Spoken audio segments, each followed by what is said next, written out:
Okay, Pete's snatching.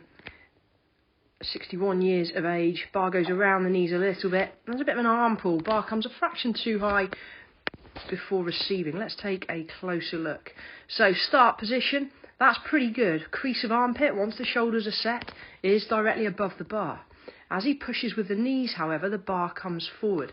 Let me show you by drawing a line on here. So I'm just going to come, that's not in the right place, a bit further back. So let's try and draw a line there. So you can see the line cuts through the collar on the bar. As that bar comes off the floor, you'll see that the bar drifts forwards of the line to go around the knees, and then it comes backwards. So basically, if you look at the stripes on Pete's legs, you'll see that the bar follows the line of the stripes. It goes forwards around the knees, then back into the thigh. So that is evidence that the arms are not relaxed. That is evidence from the start position here that the hips are opening up a little bit too early, rather than those knees coming backwards. If we were in this position and that position had been maintained along the line all the way up, then I'd be pretty happy. But because it's gone forwards around the knees, we now know that there's a weight shift going forwards off the floor and then backwards as it passes the knees.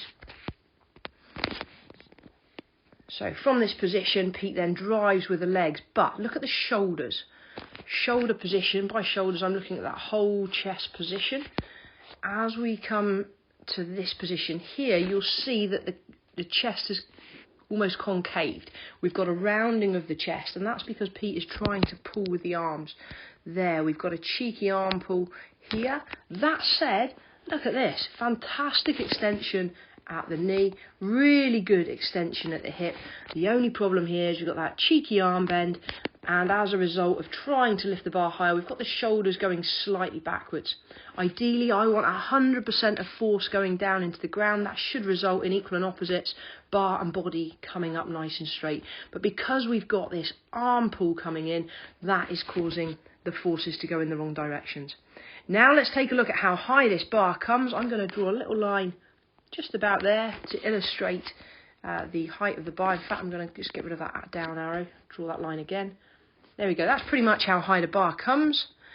Now look where Pete ends up receiving it, all the way down there into a brilliant squat position.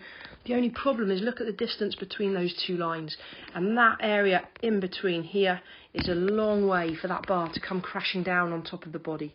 Ideally, what we want is for that bar to only come to about this kind of height. So that whole shrug and tug that we saw earlier, where Pete was trying to lift the bar using the upper body here, we didn't need to. The leg extension was fantastic. I'd encourage Pete here to try and keep that bar just a little bit lower and to make it quicker dropping underneath, limiting how high that bar travels. It just doesn't need to come this high.